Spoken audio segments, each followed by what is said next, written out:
Agora nós vamos falar sobre a venda, que é um tipo de movimentação que é um dos mais comuns no dia a dia de uma loja. Eu tenho inclusive uma venda iniciada aqui, mas eu vou fazer diferente. Eu vou fechar para iniciar o processo desde o início. Módulo de movimentações. Ele é acessível através do menu Movimentação, Movimentações de Estoque, tecla de atalho Ctrl M, ou através desse ícone aqui, Movimentações de Estoque. Clico aqui, ele vai abrir a tela, entrou na última movimentação que eu fiz, eu vou incluir uma nova. Eu selecionei aqui só as operações relacionadas à venda, e a princípio nós vamos falar sobre a venda, né? A venda, no caso, a venda de atacado. Aqui, venda no atacado para cliente na nota. Nós vamos ter um outro tipo de venda, que é a venda consumidor, voltada para a emissão de nota fiscal ao consumidor. As operações são iguais, só que a segunda já é preparada para um tipo diferente de nota. Ela já tem alguns campos já pré-preenchidos para facilitar o processo de geração da nota. Mas a operação em si é igual. Então vamos iniciar como venda. Iniciei uma nova operação. Ele gerou um novo número, como sempre, data e hora dessa operação, tipo venda. Esses campos geralmente não podem ser alterados. E aqui na ordem dos campos, o primeiro campo que está sendo pedido é o cliente. Quem que é o cliente daquela venda? Quem que está fazendo a compra, né? Aqui eu posso abrir a lista e selecionar com o mouse, ou simplesmente, como todos os campos desse tipo de lista, eu posso simplesmente começar a escrever, que ele vai localizando, né, à medida que as letras vão batendo com o que existe cadastrado aqui dentro dessa lista. Então eu vou deixar esse cliente. Dentre as duas vendedoras que eu tenho, eu posso escolher aqui pelo mouse ou digitar também. E aqui eu tenho o papel de assessor também da venda, que todos esses campos podem ser configurados como opcionais ou obrigatórios. Eu abri todos para ver todas as possibilidades que nós temos. Então eu vou lançar uma venda que tenha assessor. Próximo campo, tabela de preços. O sistema a princípio ele vem configurado com 3 tabelas de preços e pode ser criadas outras tabelas diferenciadas, mas a princípio vamos escolher aqui atacado para fazer uma venda, padrão venda de atacado, né, que vai gerar uma nota fiscal tradicional modelo NFE. Aqui a condição de pagamento ela vai servir para duas coisas. Primeiro, embutir automaticamente um desconto ou acréscimo no valor dos itens. Então, por exemplo, se você quer que a operação, que o pagamento à vista, o cliente receba um desconto de 5% em cima do valor do produto, isso pode ser configurado na condição de pagamento. Ou que para pagar em 30, 60, 90, o cliente pague uns 5% de acréscimo, isso também pode ser configurado aqui. Então, uma das funções da condição de pagamento é gerar acréscimos e descontos automáticos em cima do valor do produto. Uma outra coisa também é para facilitar a informação do modo de pagamento, que nós vamos ver mais para frente como funciona. A princípio eu vou deixar 30, 60 e 90. Informando todos esses campos que não eram solicitados nas operações de entrada anteriores, eu vou cair aqui agora para informar os produtos, que vai ser onde eu vou passar o código de barra ou digitar o código dos produtos. Então eu vou digitar aqui alguns códigos. Produto 001, cor 04, tamanho P, para o M. Aqui está configurado como se eu estivesse usando o código de barra, porque ele não vai no campo de quantidade e à medida que eu digito um produto, ele vai sempre pulando para a linha de baixo. Produto 002, cor 8, tamanho P. Produto 002, cor 8, tamanho M. Produto 002, cor 8, tamanho G. E assim por diante. Eu posso informar quantos produtos eu quiser. À medida que eu vou digitando novos produtos, você deve observar que assim que eu informo a quantidade atualizada e o valor também. Então, 6, 530,70. Agora já está 7,585. Então aqui eu vou usando o código de barra. Um cuidado que deve se tomar é que à medida que você subir aqui para conferir os produtos, quando for passar um próximo produto, você sempre posicionar primeiro nessa linha em branco, porque senão ele vai estar substituindo um produto que já foi informado. Então, por exemplo, subi para fazer alguma conferência, para ver onde eu parei, e ao voltar, se eu paro aqui e digito um novo produto, significa que eu estou digitando por cima daquele, e aí ele vai substituir aquele produto, e não vai ser um produto adicional. Uma outra coisa também que pode ser necessário é um produto que foi passado por engano. Se eu passei esse produto aqui na venda e na verdade eu não quero ele, eu posso ou substituir por um que de fato eu queira, ou remover ele da lista. Para remover, eu posiciono o mouse sobre ele, né? Clico, ele vai estar marcando esse triângulozinho aqui, mostra que ele é o produto selecionado no momento, ou ele fica todo com o fundo azul, né, se eu não clicar. E aí eu clico nesse botão de excluir ou aperto a tecla Ctrl E. Então eu vou clicar aqui em excluir. Realmente desejo remover esse item? Sim, ele removeu aquele item da lista. Então essas geralmente são tudo que você precisa saber para informar os itens, né, em uma venda normal, assim, que não foge do padrão. Vou colocar mais alguns produtos aqui, o produto 003, 003, 01M, 003, 01G. Eu tenho uma quantidade boa de produtos, 9 produtos, o valor 695. Aqui, nessa primeira aba principal, eu já tenho basicamente todas as informações mais importantes de uma venda. Aqui, numa configuração padrão dessa operação de venda, na aba complemento, os campos geralmente vêm todos fechados, são campos mais para consulta, alguns deles você entra dados, mas num primeiro momento nós vamos focar numa operação mais simples. Mas um campo que geralmente sempre fica aberto é o campo de observações. Aqui eu posso digitar qualquer coisa a respeito da venda, né? Entregar na casa do cliente. Qualquer observação. Esse campo aqui é um campo de texto que você pode digitar livremente. Se você der um duplo clique nele, assim como está na observação aqui, ó, ele abre. Então, ele abre e você tem mais espaço para digitar, não tem limite, você pode digitar o quanto quiser. Fechando esse tipo de campo, ele volta para cá. Assim como nos outros modos, vai gravar também um histórico aqui da data e hora que foi incluído, essa movimentação, o usuário que fez a inclusão e o registro de todas as alterações e da exclusão também, se for o caso. Então essa página não tem muitos campos para a gente trabalhar nesse momento, além da observação. Agora, para fechar a venda, eu preciso passar pelo faturamento. A operação de venda requer que eu informe como esse pagamento foi feito.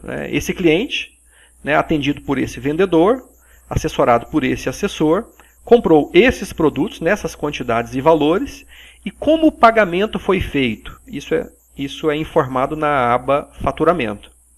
Então aqui a aba faturamento ela tem diversos campos aqui que precisam ser opcionalmente informados, alguns deles. E a princípio quando eu clico aqui ele já vem para o valor final. Significa que eu posso digitar diretamente aqui o valor final da venda. Vamos supor que eu quero dar um desconto para essa venda cair para 680. Então eu posso digitar aqui 680 e ao sair do campo ele já vai jogar a diferença no desconto e já calcular automaticamente o percentual do desconto. Eu posso fazer de uma maneira diferente também. E ao invés de digitar ali no valor final, eu posso fazer o seguinte. Eu posso digitar um desconto em valor em reais ou em percentual. Então, por exemplo, se eu quero dar um desconto de R$10, eu simplesmente digito aqui que ele vai reduzir esse valor do valor final. 695 menos 10, 685, mas mantendo os centavos. Mas eu posso colocar o desconto também em percentual. Então, eu preciso apagar aqui esse desconto para digitar, por exemplo, 10%. Quero dar um desconto de 10% em cima desse valor. Digito o percentual, o sistema automaticamente calcula quanto isso equivale em reais e já atualiza aqui também. Da mesma maneira, funciona para acréscimos também. Eu posso digitar um acréscimo específico em valores reais, ou um percentual que o sistema automaticamente vai calcular o valor final. Então, se eu digito esse campo, ele calcula este ou esse. Se eu digito acréscimo ou desconto, ele calcula o final, da maneira que for mais fácil para você com base no fechamento que você está fazendo da venda. Nesse caso, vamos colocar aqui como se houvesse um pequeno acréscimo para arredondar essa venda para R$ 700. Digitei R$ 700, o sistema calcula que houve um acréscimo então de R$ 4,6, que equivale a 0,66% do total. Ok, o valor fechado com o cliente foi R$ 700. Agora, como que o cliente vai fazer esse pagamento? Eu vou informar isso na parte de parcelamento, né? A palavra parcelamento, usando aí como um termo geral, mesmo que não tenha parcela, mesmo que o pagamento for em dinheiro, vai ser nessa parte aqui onde isso vai ser informado. Então eu vou clicar aqui no botão criar, e ele vai criar parcelas de acordo com o que eu escolhi e o que foi configurado na condição de pagamento. E aí vem a segunda função desse campo, condição de pagamento. Ele serve também para agilizar o processo de informação.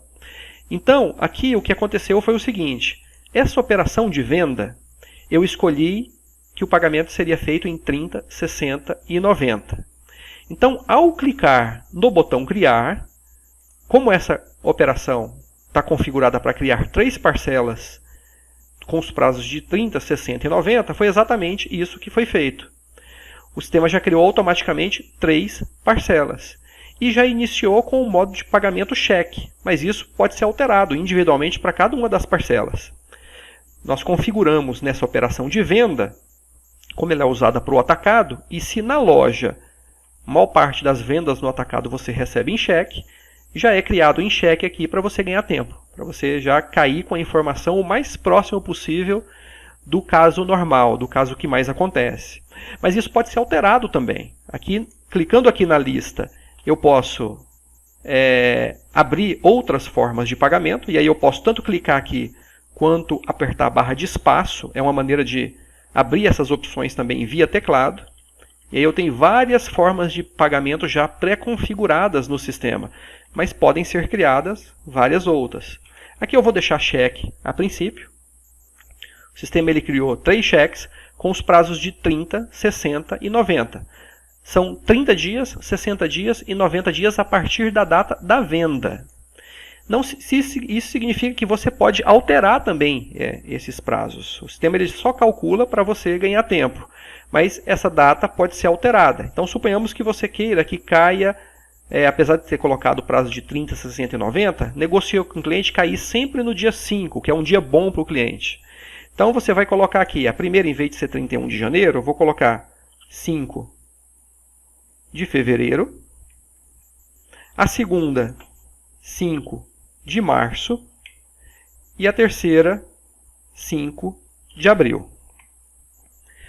O sistema também, ele fez o seguinte: ele pegou o valor total, o valor final da venda, dividiu pela quantidade de parcelas a serem criadas, que ele obteve aqui, e fez o ajuste de centavo na última, se for o caso. Como dá um valor quebrado, dividir 700 por 3, ele ajustou aqui o centavo para a última parcela ficar 233,34.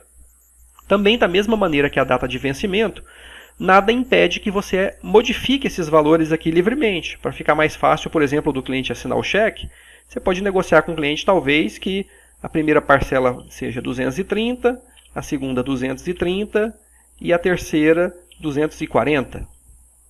O que acontece é que no final tem que dar os mesmos 700 aqui, né? Então isso fica também livremente para ser alterado da maneira que você quiser.